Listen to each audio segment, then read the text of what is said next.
Welcome to this lecture series in group theory. In this lecture, we'll be discussing the notion of automorphism groups and specifically the automorphism groups of cyclic groups. So let us recall just one fact that we need.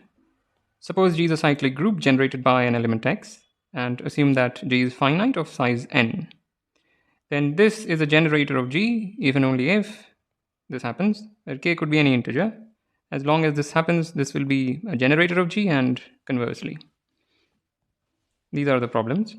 This is a problem that proves this equation without using any group theory. We saw a group theoretic proof in the previous or some lecture at some point. Yeah, so the rest are some nice exercises. So let's get started. G be a group. We define, and I'm not asking for any cyclicity or abelianness, just any group. Finite, infinite, doesn't matter. An automorphism of G is, by definition, an isomorphism from G to G.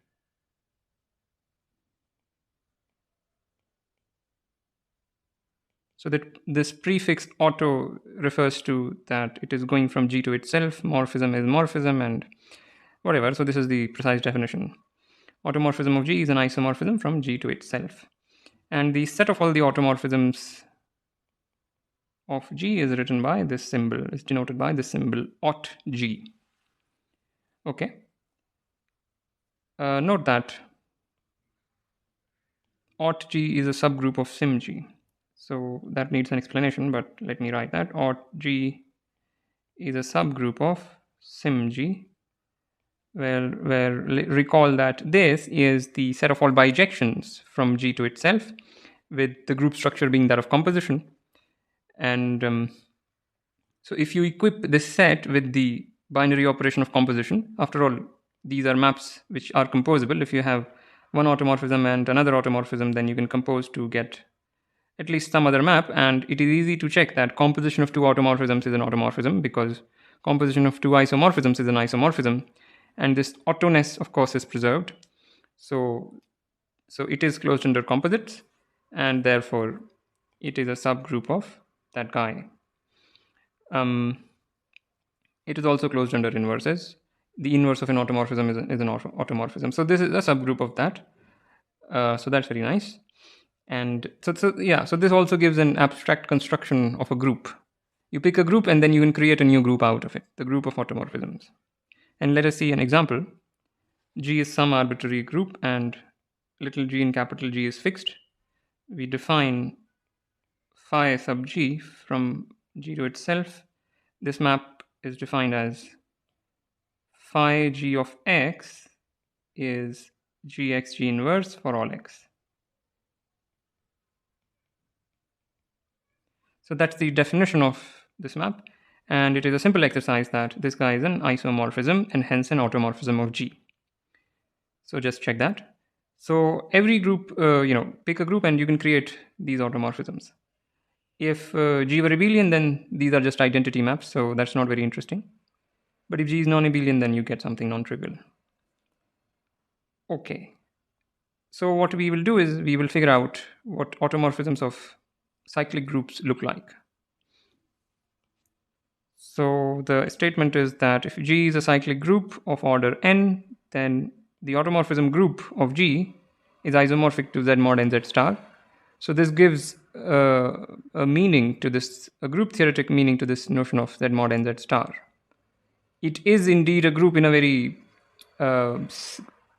philosophical sense. After all, every group is supposed to be the set of symmetries of some object. The automorphism group of a group is supposed to be the set of all the symmetries of that group, all those bijections which preserve the group structure. So this is indeed some meaningful thing, even though when we constructed it, it was just some game-like thing. It's something we observed and we created a group. But this isomorphism lends meaning to that guy. Okay, whatever. If that makes sense, it makes sense. Otherwise, here is the proof. So say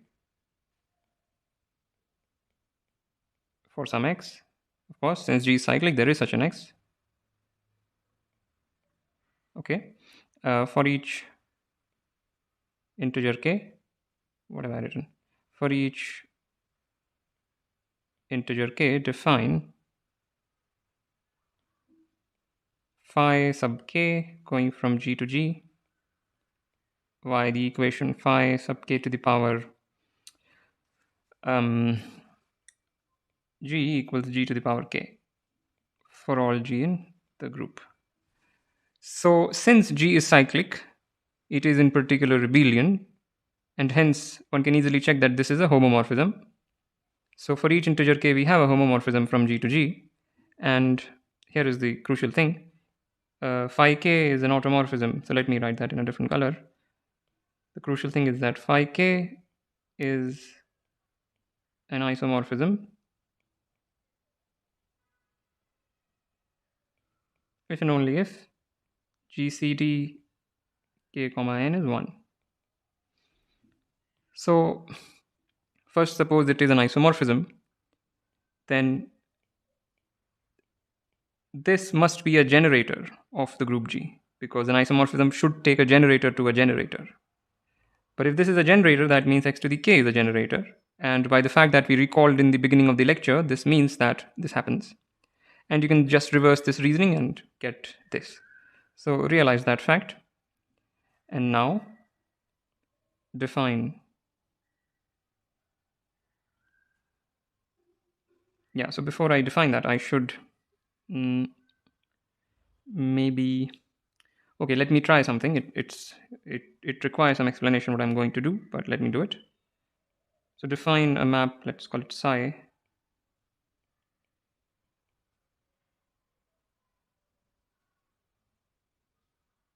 going from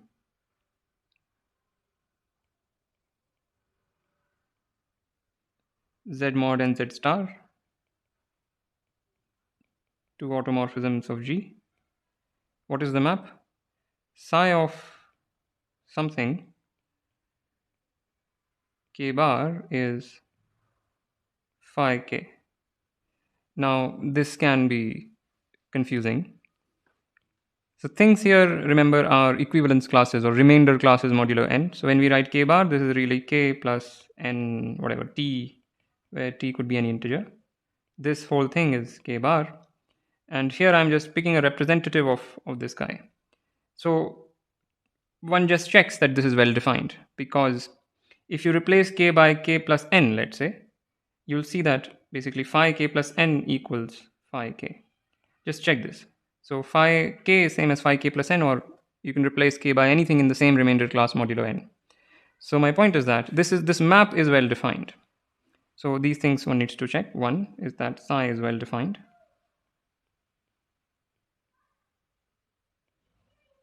And two, psi is a homomorphism.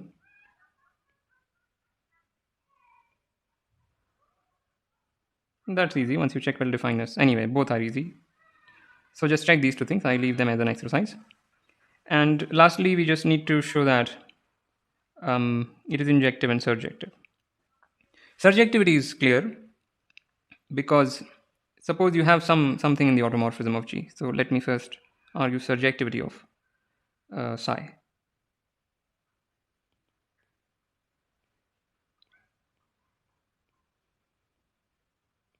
So let phi be some arbitrary element in the automorphism group, and say phi of x is, well, phi of x is going to be x to the power something, because everything in capital G is x to the power something. So say phi of x equals x to the k for some integer k, then it automatically follows that actually phi equals phi sub k.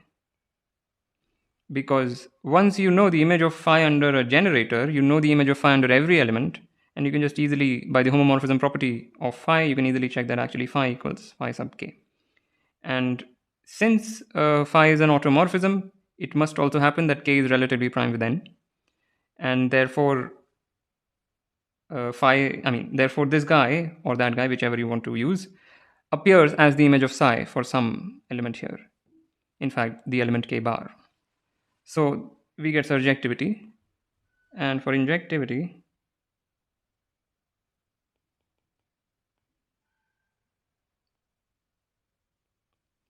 suppose psi k1 bar equals psi k2 bar.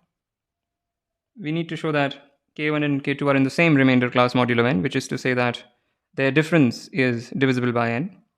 But what does this mean? It means phi sub k1 equals phi sub k2, which just means that x to the k1 equals x to the k2, which implies x to the k2 minus k1 is identity. But what is the order of x? The order of x is the size of G, since x generates G.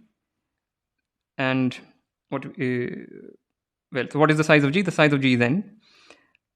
So this equation implies that n divides this guy, because n is the order of x.